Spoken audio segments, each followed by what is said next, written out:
एबसुआ बबेयाव थांदों बे समाव मोननैसो खौरां आपडेट होनो आखायाव लादों फिन खेबसेबाव गासैनिसिमबो अननाय आरो सिबिनायखौ बावहरनानै दा एबसुनि मेन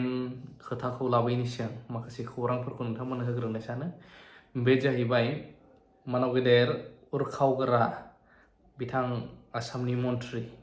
सारा मा फोरमायदों बे फोरमायनाय मोनसे खोथाखौ गोबां खोनाबाय गोबां खोनायाखै जानो हागौ बिनि सायाव नोंथांमोना नायबिजिरग्रोनो हागोन मोननाया गोमाफिननो बारा गोबाव नाङा मिथिगौना मिथिया रायजो मोनबाय रायजो गोमाफिनबाय गोदो राजाफ्राबो रायजो गोमायोमोन दानि गोदान भारतआवबो त्रिपुरा कक बर'फ्रा रायजो गोमाफिनदों झारखन्ड रायजो जाबाय झारखन्डीफोरनि आदिबासिफोरनि आखायाव गैया बे रायजोआ गाबोन बड'लेण्ड मोनबा बड'लेण्डनि आखायाव बिराद रैखाथि मोननानै थाबाय थागोन बेखौबो दा सान खारन रायजोआ मोननानैबो गोमाफिनो नाथाय नों जुदि बयबो पारफेक्ट मानसि जायोबा सासन बेबस्थायाव हाबनानै सासन बेबस्थाखौ माने सामलायनो हानाय मानसि जायोबा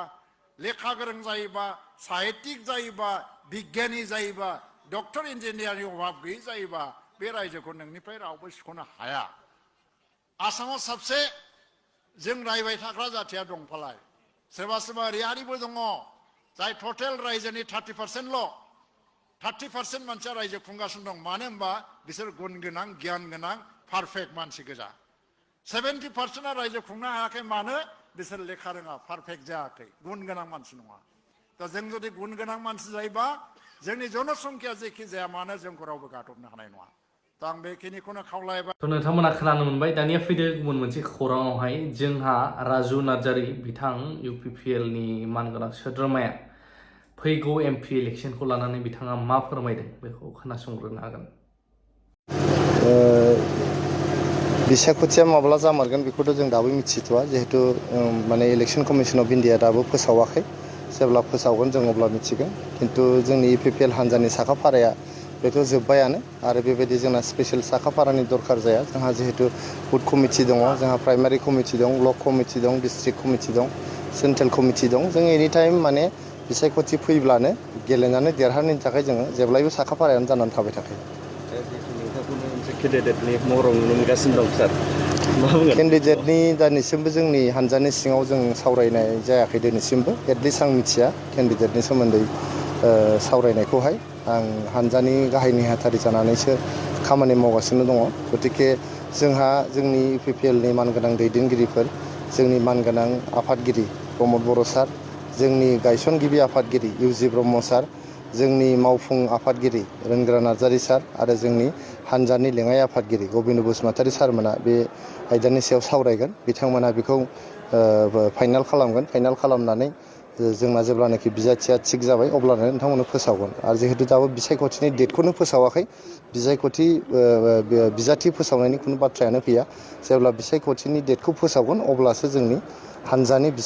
बिजाथिखौ फोसावनाय जागोन BPF दोलोनिफ्राय पृथ्वीराज नारायण देबखौनो जे बिजाथि फसंगोन होननानै एसे खौरां मोननाय जादों BPF दोलोआ खहा जागोन नामा सार जिहेतु बिथांखौ केन्डिडेट फसंबाय पृथ्वीराज नारायण देब बेसखौहाय बिजाथि होगोन होननानै आं खोनायाखै आं नुवाखैबो आं दासान्दि बेबायदि खौरां बिजोंखौ नायनो मोनाखै मैयासो जोंहा ब्रह्म धोरोमनि गिदिर मोनसे हाबाफारि दंमोन बेयावनो आं सासे भलान्टियार हिसाबै खामानि मावहैदोंमोन दा बावहाय भलान्टियार हिसाबै खामानि मावनायनि थाखायनो आं खौरां बिजोंखौ बेबायदि नायनो मोनाखै नोंथांमोननि खौरां बिजोङाव माबाफोर बेबायदि ओंखारदोंब्ला बियो बिथांमोननि इन्टारनेल मेटार BPFआ सोरनो केन्डिडेट होयो होआ बे इन्टारनेल मेटार BPFआ जायनोखि केन्डिडेट होआ मानो जोंहा जेबो खहा जाया एबारनि केन्डिडेट इलेक्सना जिहेतु जोंहा मानगोनां भारतनि प्रधान मन्त्रि नरेन्द्र मदि सारखौहाय फिन खनसेबाव